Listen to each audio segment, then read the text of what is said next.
Illth and Wealth. Robert Marett wrote that to consider ourselves in the light of what we may reasonably hope to become is our first and last duty as self-directing beings. Strictly subordinate to this end is, therefore, the function of a science of man which provides a preliminary statement as to where we are at present and how we got there. This lecture is precisely such a very preliminary statement. It will attempt to answer the question which Marett posed but refused to answer. Has there been progress? Marett realized that one of the difficulties of dealing properly with this vast question was the need to extend the argument well beyond particular competence. I quote, "While every anthropologist firmly believes his science to apply to mankind in general, it is with the more uncivilized kind of man that he is at present free to deal with as he pleases. Yet he felt that anthropology should be applied to civilizations to overcome the ethnocentric bias. Hence the mission of anthropology was to, quote, to de-civilize history, as it were, in the sense of humanizing it more impartially and completely. I shall try to attempt to de-civilize history by using the very wide canvas of the whole of human history. I will include all four of the major types of social organization. I will look at hunter-gatherers, who dominated until about 9000 BC, tribesmen, both horticultural and pastoralist, who did so from then to 3000 BC, peasant civilizations from that point until the 19th century, and our present capitalist industrial society. If we take these four types of civilization, does the record tend to support the view of the optimists, from the Enlightenment to the great evolutionary founders of modern social science, that there has been continuous and incremental progress in civilization? Or does it lend force to the tradition in utopian thinking from Rousseau to Marx, namely that man lost Eden and will one day find it again, but meanwhile we have descended into the vale of tears? In order to progress further in considering these large questions, we need to establish some measures of progress.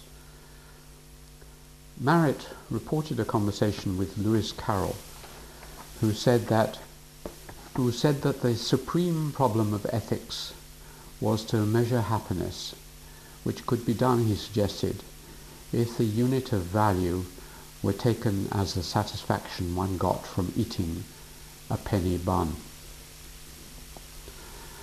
Not everyone has access to penny buns, even now, so I shall elaborate a rather more complex set of indices. One of the first to lay out a schema for a somewhat more nuanced analysis was Adam Smith in The Wealth of Nations. As a political economist, Smith meant by wealth much more than mere monetary accumulation.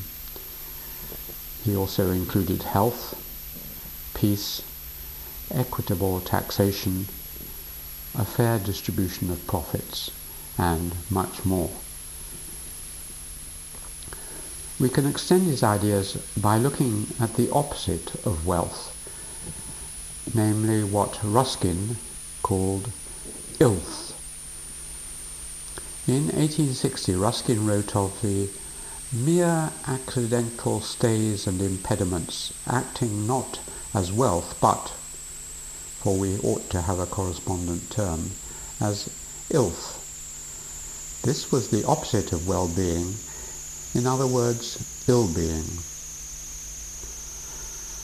Thus, Lewis Mumford described how, in war, the army is not merely a pure consumer, but a negative producer.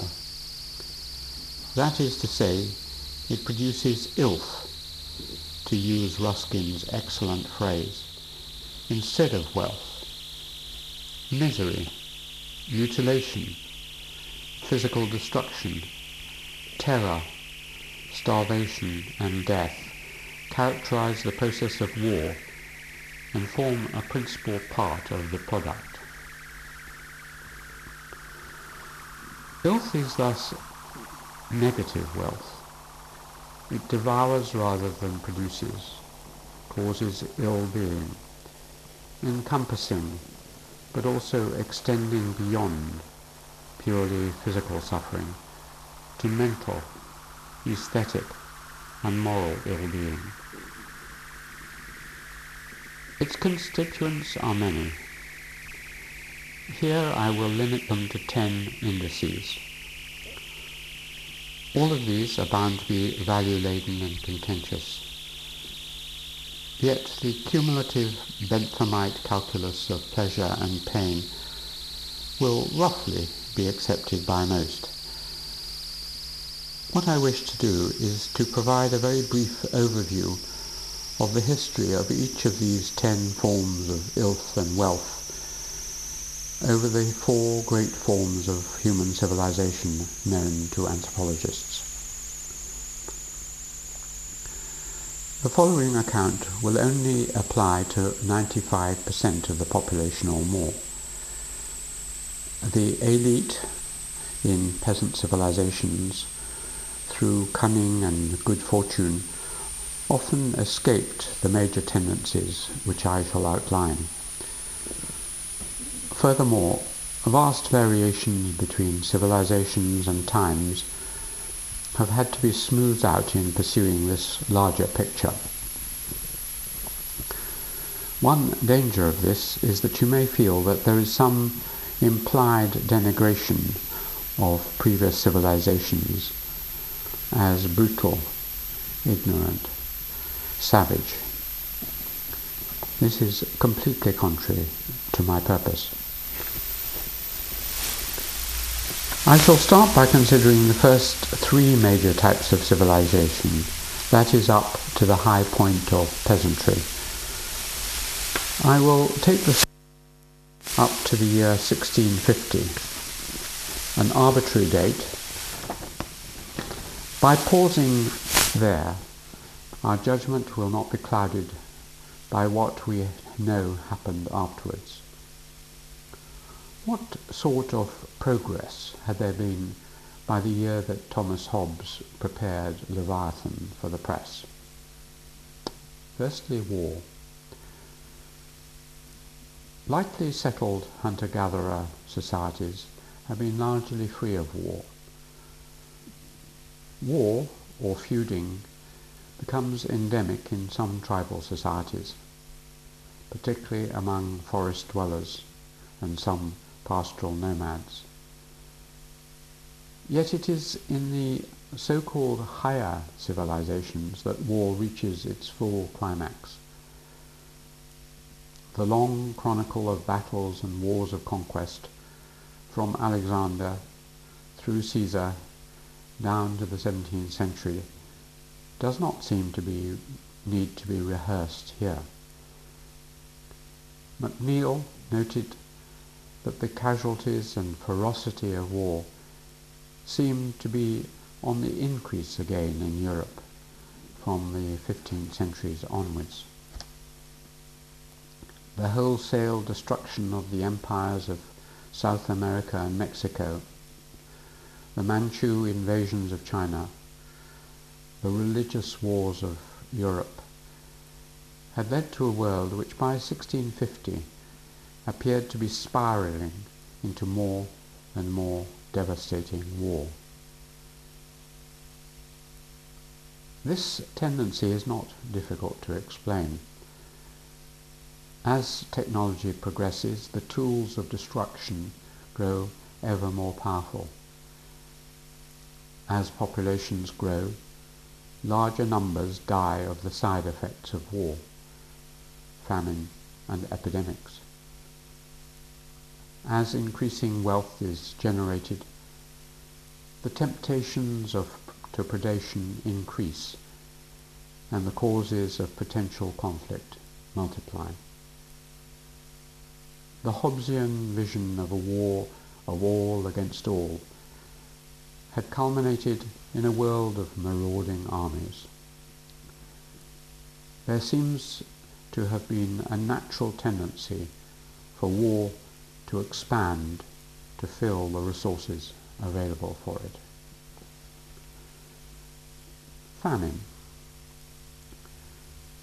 The old stereotype of the half-starved hunter-gatherer has been laid to rest, notably by Salins in his famous essay on the original affluent society. With very light populations and with a diversity of wild plants and animals, ancient hunter-gatherers seldom suffered from serious food shortages. Likewise, tribal societies usually lived well above subsistence levels, with ample reserves and complex webs of social investment to cushion them against animal sickness or unseasonable weather. Yet as population builds up in the phase of peasant civilizations, we begin to see the era of widespread deaths and famines. By the 17th century, the general crisis in Europe was but one manifestation of the growing tendency for peasantries to endure periodic massive famines. Again, the reasons are not difficult to find. The Malthusian cycle of growing population, cultivation pushed into marginal land, larger demands made by non-agriculturalists in the towns, the growth of monocultures over large, flat plains in Central Europe, India, China, and Russia. All these and other variants of the laws of diminishing marginal returns led to a world described by Brodel as follows. Famine recurred so insistently for centuries on end that it became incorporated into man's biological regime and built into his daily life. Dearth and penury were continual. The tendency was thus towards greater production and the feeding of more and more people, but with periodic swings in the other direction, leading thousands or hundreds of thousands to starve.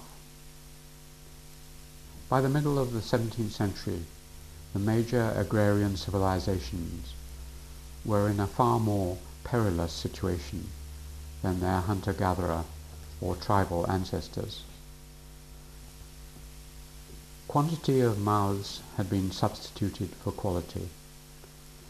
Proteins had been replaced by carbohydrates. The trend was undoubtedly downwards, even if the total world production of human foodstuffs had increased enormously over the previous 3,000 years. Disease.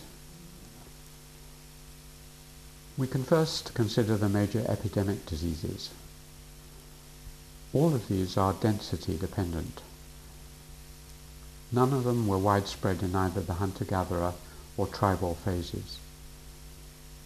It was only with the growth of cities and settled peasantries that the great scourges, bubonic and pneumonic plague, smallpox, measles, typhus, typhoid, cholera, cut swathes through the population. Many of these only became important causes of mortality from the 16th century onwards. They often accompanied the growing devastation of wars and the debility caused by famine. By the 1650s, Europe and Asia had reached an apparent ceiling where the death rates were rising and viral and bacterial epidemics occurred ever more frequently. Endemic diseases are also density and nutrition dependent. In particular, malaria and dysentery grew in seriousness as population grew. Neither is likely to have been a major problem in hunter-gatherer or tribal societies, but the Anopheles mosquito spread as people practiced intensive agriculture and became weakened by hunger. Meanwhile, the rising level of human and animal excrement poisoned the water supplies, leading to growing problems of enteric disease. Morbidity and mortality rose in what the anthropologist Victor Turner has aptly called disease-logged societies.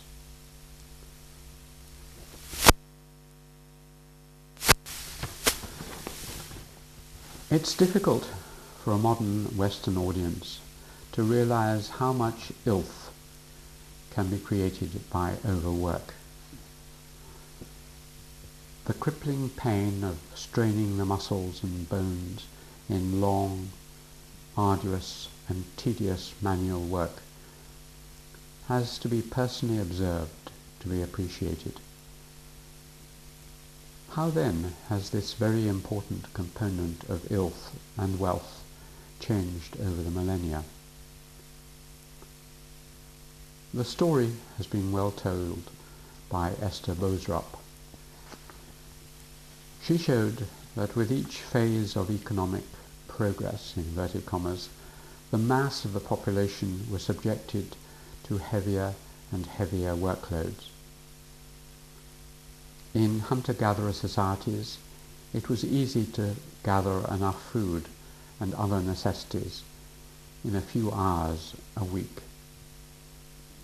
Pastoralism requires little human labour, and slash and burn cultivation produces large surpluses with a short burst of effort. It is with intensive farming to produce not only enough for the peasant, but also the townsman and nobility, that the long drudgery really begins. Though wind, water, and animal power may help, much has to be done by the human legs, arms, and back. A 60-hour working week, often involving tremendous efforts to push, pull, grind, beat, and carry, is common in peasant societies. This development is not difficult to explain by reference to the processes of agricultural involution, decreasing marginal returns, deterioration of capital, the destruction of war, and the growing ruling and urban elite. The result is again one of growing Illth. By 1650, of the 500 million humans on Earth, 19 out of every 20 of those who lived in peasant societies were living a life of enormous physical toil. Status inequality. It's often been noted that hunter-gatherer societies are usually egalitarian, with no inherited differences of rank, class, or caste. With the phase of tribalism, some impermanent rank differentiation occurs, for instance with chiefs and commoners. Yet pastoral societies are also fiercely egalitarian, and status is achieved, not ascribed, in big men societies as they are known. There are no castes or classes.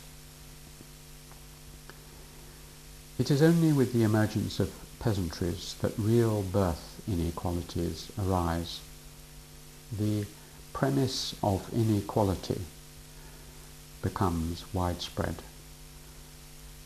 Some are believed to be born as better, superior, more fully human than others. This takes many different forms. In ancient, as it's known, societies, it often took the shape of slavery.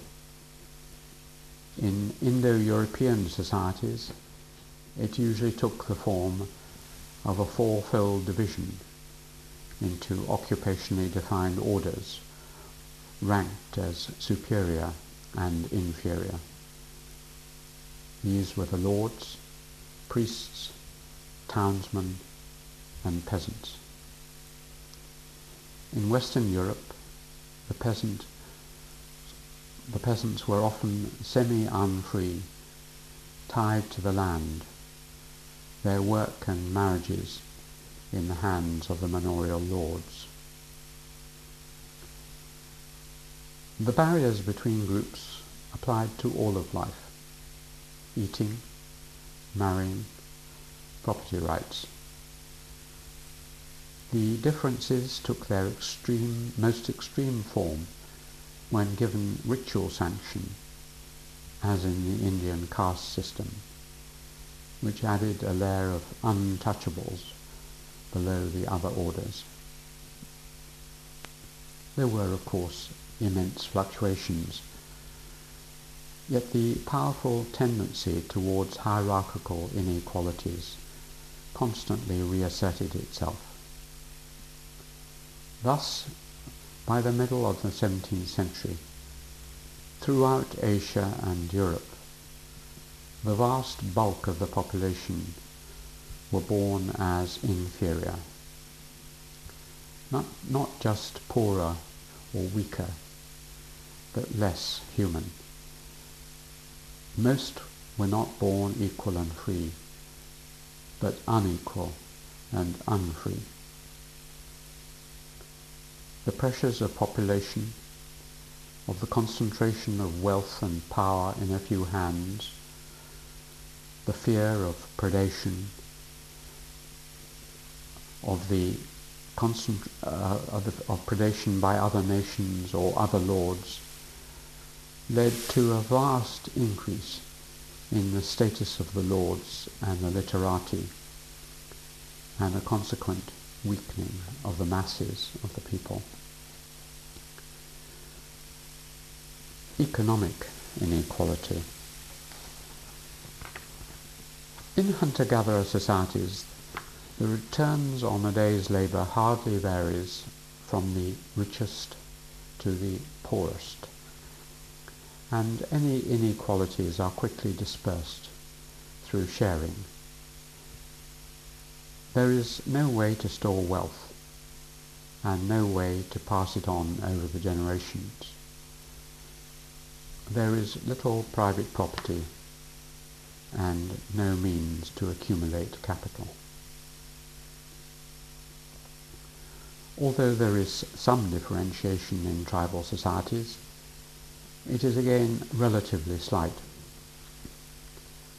The richest gain their prestige and power from distribution, gift-giving, or conspicuous destruction, rather than from accumulation. The richest herdsman or swidden farmer, that slash and burn farmer, is only perhaps twice as rich as the poorest. Human labour and human military strength tend to be the scarce factors in production, and almost all own their own bodies and their potential. As peasant societies develop, the gap widens. With the development of markets and money, it became possible to store and accumulate wealth and transmit it over the generations. With the growth of population and the huge investment of labour in land improvements, land, rather than labour, became the scarce factor in production. Private property, exclusive rights in productive assets, grew rapidly. Again, there were fluctuations, but by the 17th century, a Spanish hidalgo, a French nobleman, a Chinese mandarin, or an Indian raja often had wealth that exceeded that of the mass of the population by a ratio of much more than 100 to 1. He could have purchased whole villages of subsistence farmers and all their possessions with ease. This can be quantified in terms of the proportion of surplus kept by the producer. The hunter-gatherer keeps or exchanges all of his or her production. The tribesman keeps 9/10 of his produce. Peasants often have to surrender between 1/2 and 3/4 of their produce to lords and clergy. Almost all surplus value is drained from them in rents, taxes and debt repayments. Power inequality. Political power is practically absent in hunter-gatherer societies. It's well known that there are no chiefs or big men. Small groups constantly split up as each follows his or her own interests. There is no way in which one person can force another to do anything. From this situation of consensus or ordered anarchy, the development of tribal societies created a minimal order. Chiefs with some power often emerged, but their control was limited in geographical range and depended on agreement. Without a police force, superior weapons, a standing army, the indirect pressures of money or writing, it was impossible for long-term dictatorships to emerge. It is with the growth of the early empires of peasants that Acton's dictum concerning the corruption of absolute power came into force. The power inequalities we witness in the classical civilizations, in China, or in the empires of Incas and Aztecs, are well known. The tendency was towards absolutism, the rule of divine kings or emperors. This tendency can be seen very clearly in Western Europe after the collapse of Rome. It has been charted, for instance, by Perry Anderson in his Lineages of the Absolutist State. As the feudal kingdom settled down, royal power grew. The period of the relative autonomy of city-states in Italy, or of local lords in France or Spain, gave way to the era of powerful absolute rulers, typified by the Russian Tsars or Louis XIV. The tendency was everywhere towards absolutism. Parts of the pattern have also been outlined by Wittfogel in his characterization of Oriental despotism. Against the massive force of a superior military technology for which they had to pay, the average peasant was powerless.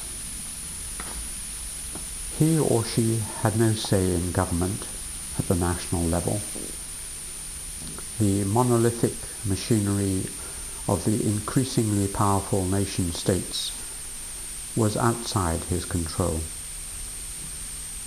He was left with only what have been called the weapons of the weak, periodic, largely fruitless rebellions, informal resistance through foot-dragging, petty sabotage, and theft. Again, if we try to give a rough, quantified estimate, the peasant's power was less than 1,000th of that of his local lord, whose power again diminished over time in relation to the absolute rulers. By 1650, Europe, like Asia, seemed to be moving inexorably towards ever-growing concentrations of political power in fewer and fewer hands. Cognitive and spiritual inequality. In hunter-gatherer societies, there are few cognitive or spiritual differentials. Each adult can know most of what others know. There is secret knowledge, often held by an individual, family, or a particular gender. But most knowledge, whether about this world or the next, is shared. The growth of tribal societies fragments knowledge somewhat. Shamans, diviners, bards begin to monopolize esoteric knowledge, particularly about the past and the supernatural. Yet, with the absence of powerful tools of knowledge, particularly the manipulation of symbols through writing, the vast majority of the population are largely equal in the face of life's uncertainties.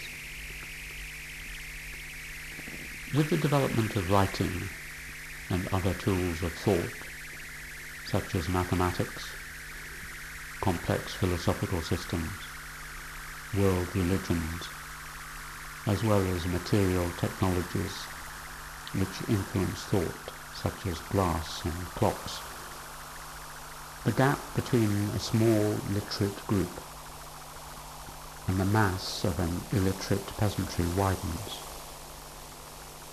Knowledge is power, and such knowledge was monopolized by mandarins, Brahmins, clergy, and notaries. The difference between what anthropologists have called the great and the little traditions, that is, the complex and powerful cosmologies of knowledge of less than 5% of the population, and the local trees known by the other 95%, grows apace. Thus, by the 17th century, there were in India, China, Russia, and Western Europe tiny oases of esoteric knowledge in a vast expanse of oral culture.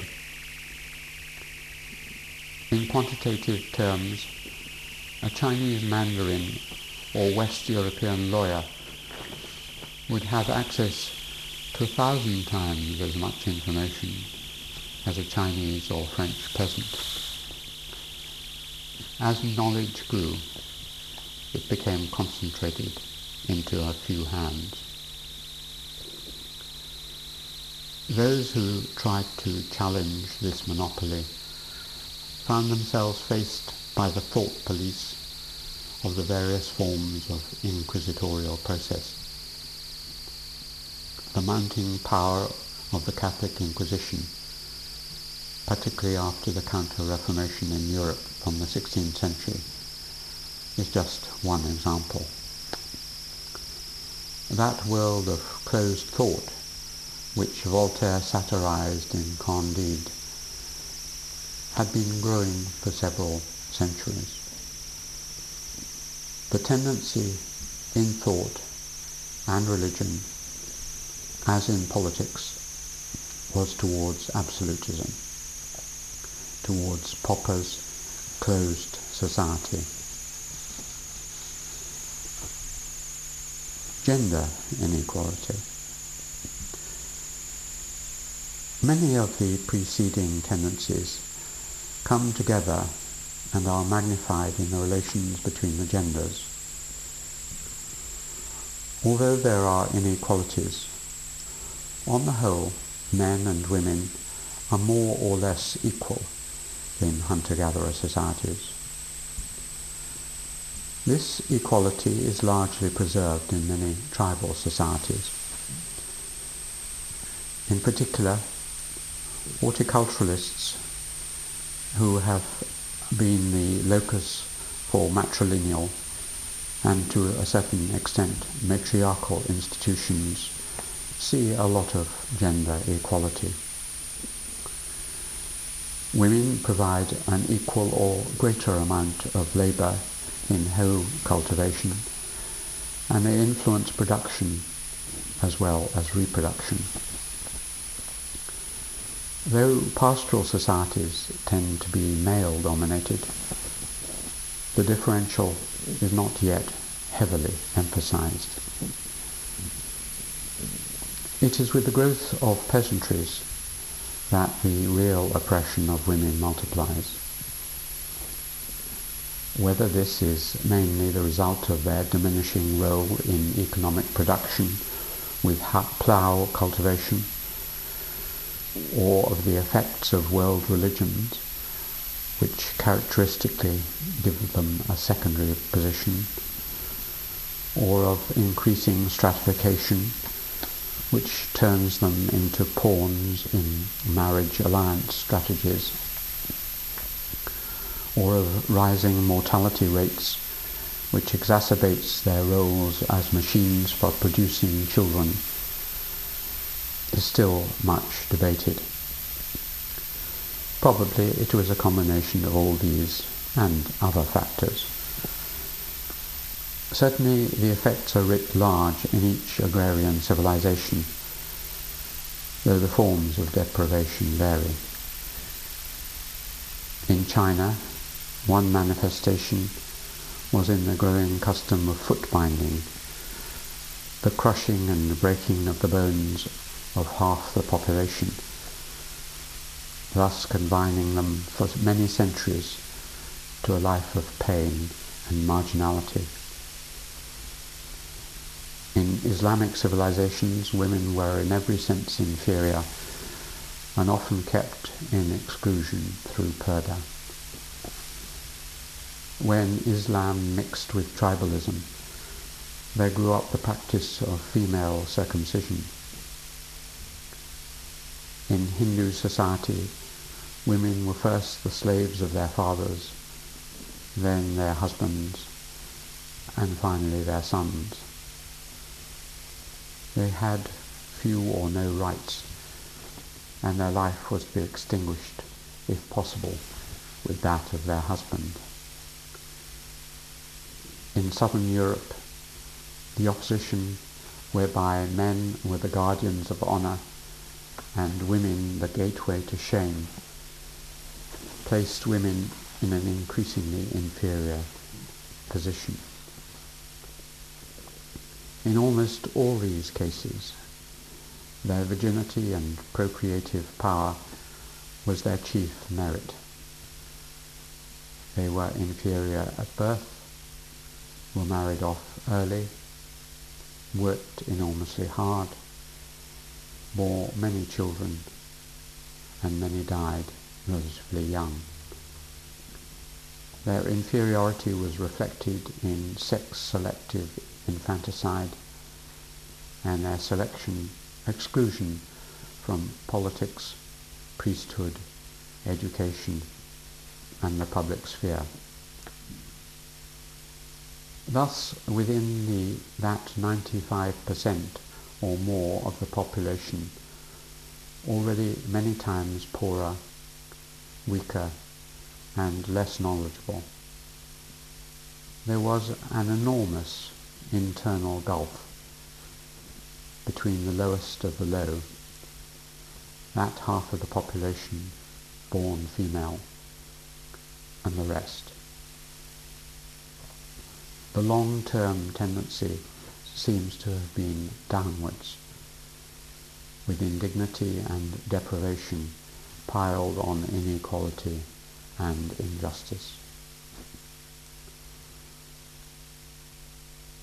Relative deprivation and contentment.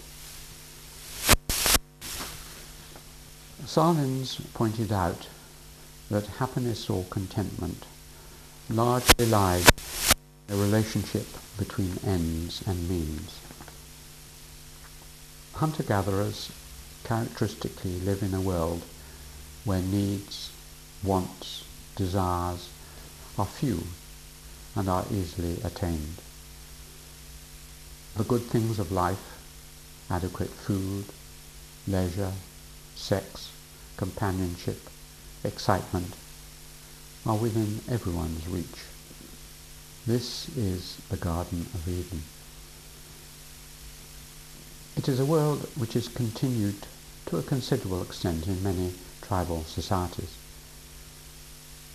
Particularly among horticulturalists, anthropological accounts often describe the surplus of good things: pigs, yams, taro, beautiful objects, which are exchanged.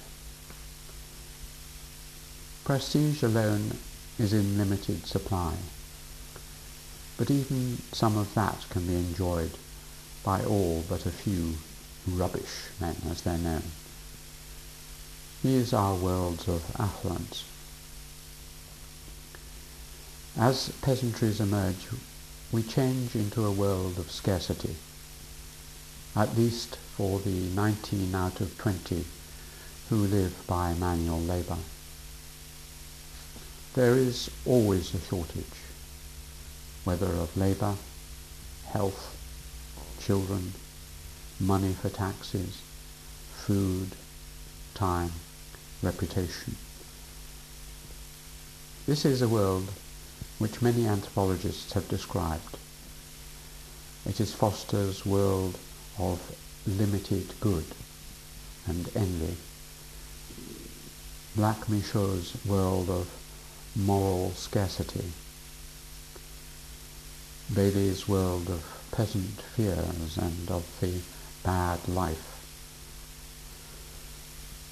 Life has become a constant battle. It is a struggle against predatory lords and priests, against townsmen and moneylenders and literati,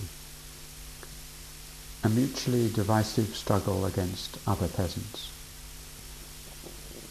It is that atomistic world of amoral familism which Banfield analysed and Marx bewailed. In this world there are two particularly grinding forms of relative deprivation. On the one hand, it is apparent that there are people in the towns or manor houses who enjoy a standard of living infinitely better than one's own, and who look down on one as ignorant, brutish, almost subhuman. Yet the means to emulate them are totally absent. On the other hand, there are literal shortages of everything.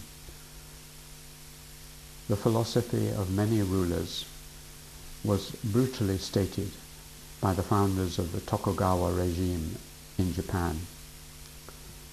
The proper way to govern is to ensure that peasants don't accumulate wealth, yet don't starve either.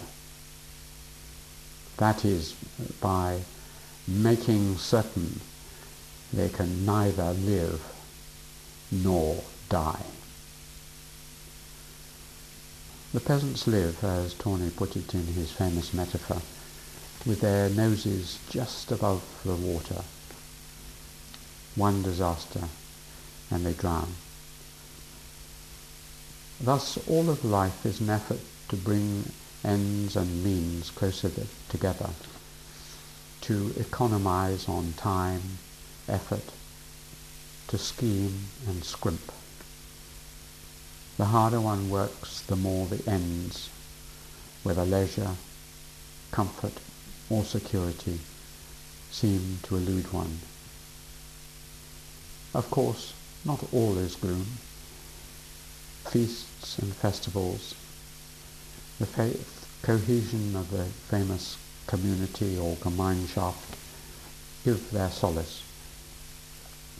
Yet the general characteristic is a world of moral, spiritual, economic and material scarcity.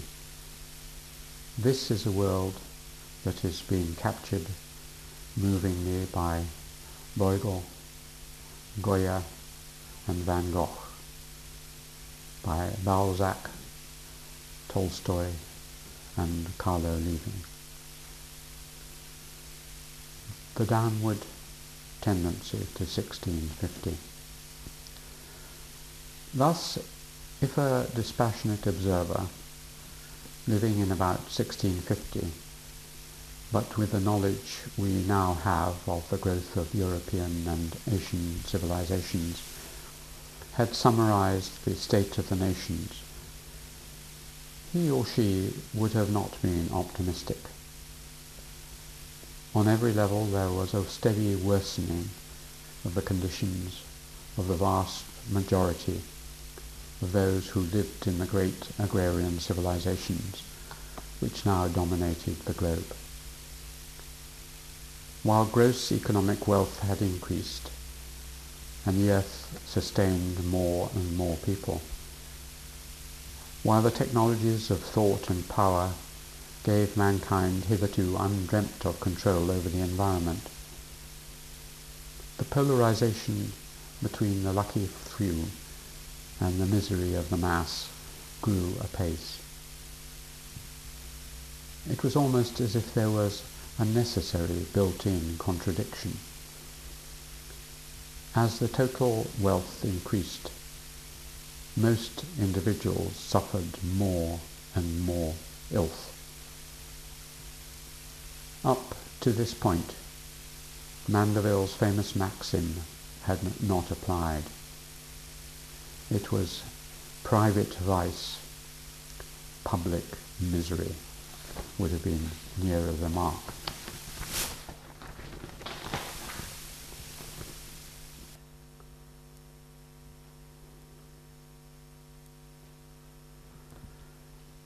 The reversal of the trends. Yet when we look back, only 350 years later, from the end of the 20th century, a mere speck of time in the history of man on earth, these tendencies have almost all been reversed. Since this is familiar to us, I shall only very briefly summarize the unexpected, unforeseen transformation. War has continued with us, but has increasingly become the exception rather than the rule. As a cause of human death, it has declined in importance. The trend seems to have started in the West in the early 18th century, and in Asia from the 19th, though, of course, there have been some notable reversals, particularly in the 20th century. Large-scale famine disappeared in Western Europe in the 18th century, with the tragic exception of Ireland. It disappeared in Asia after the 1960s. Africa alone is now famine-prone. Disease mortality started to drop in parts of Europe from the 18th century. Then in the later 19th century, the causes of most epidemic diseases were discovered. Although there is now some resurgence of malaria and other diseases, and of new diseases such as AIDS, most epidemic and endemic diseases were under control in Europe by the later 19th century and in Asia by the 1960s.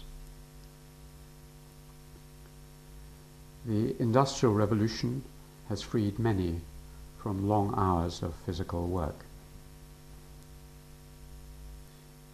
In the West, this happened from the later 19th century, and it is now starting to happen in many parts of Asia.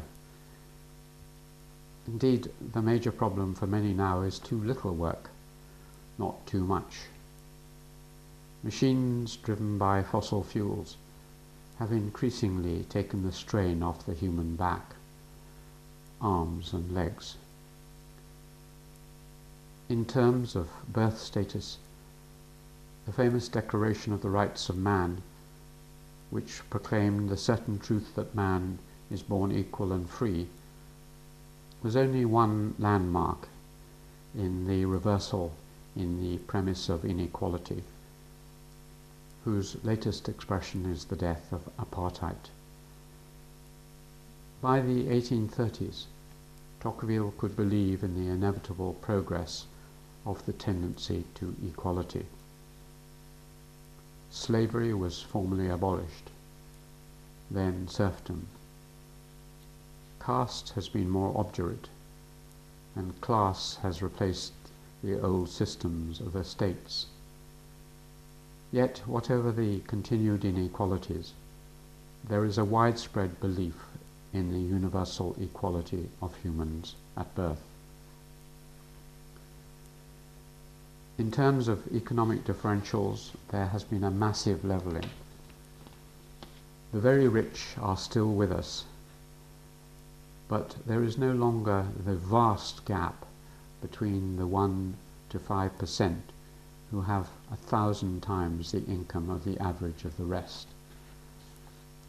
There is a more gradual gradient of wealth, with the majority of the population, at least in the West, and increasingly in Asia, living at a level of affluence undreamt of even 2 centuries ago. In terms of political power, the gradual death of absolutist regimes has gathered pace and democracy spread. First in parts of northwestern Europe and America, then in India and southern Europe, and now dramatically in Eastern Europe, and perhaps soon in China. Absolutism is on the retreat.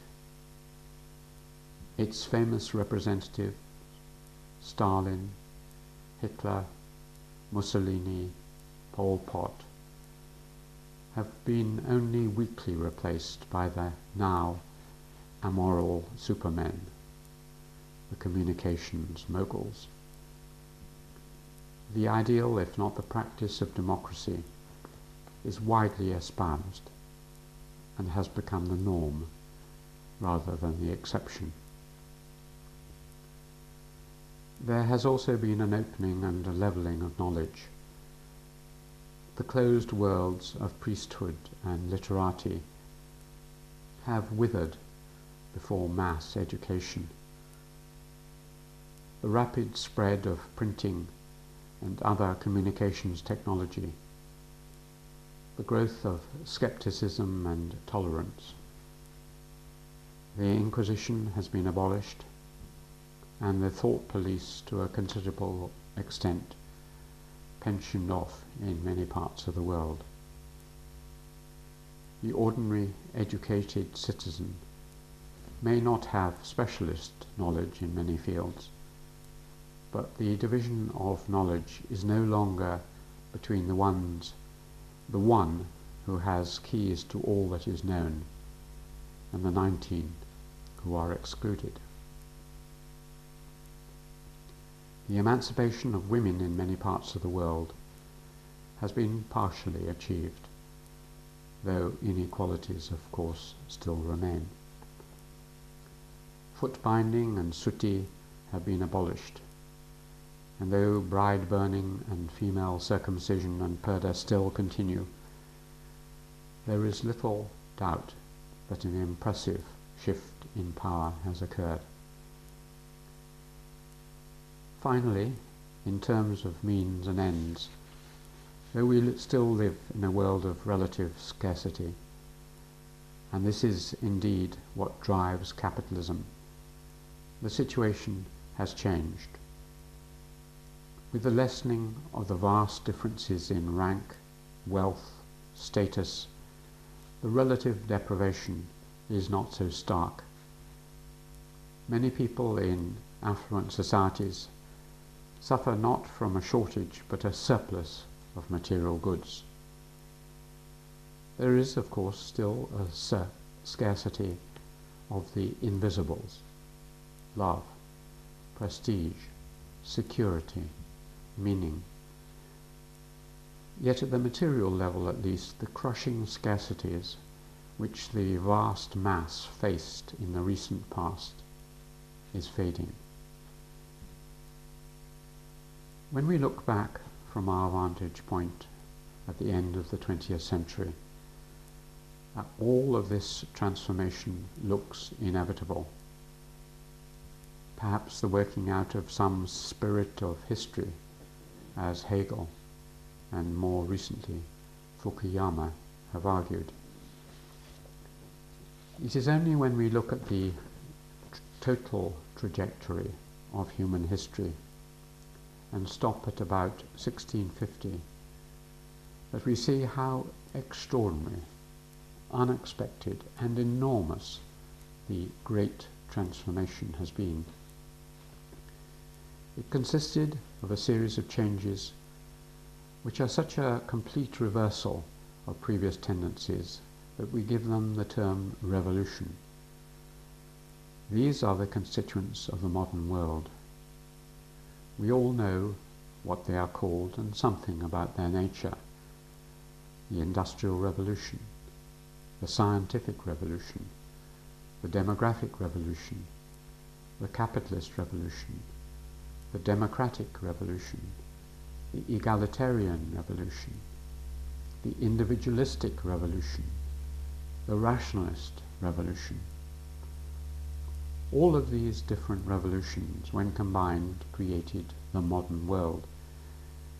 Yet we still do not really understand how or why they occurred. How was part of Western Europe able to achieve something which had eluded all other great agrarian civilizations? Au revoir. It is customary in a lecture, to ask a question and then to try to answer it. I have tried to do that. The question was, have human societies progressed? In terms of my indices, there was little progress for most before the 17th century, but there has been a dramatic improvement since then. Yet, like all answers, this only raises a further question. What caused the partial escape from at least certain aspects of Illth? In posing the question in a somewhat different form, and perhaps dispelling a little of the gloom under which most of us seem increasingly to suffer, I have tried to follow in the footsteps of the inquisitive and genial Robert Marett, after whom this lecture is called. Thank you.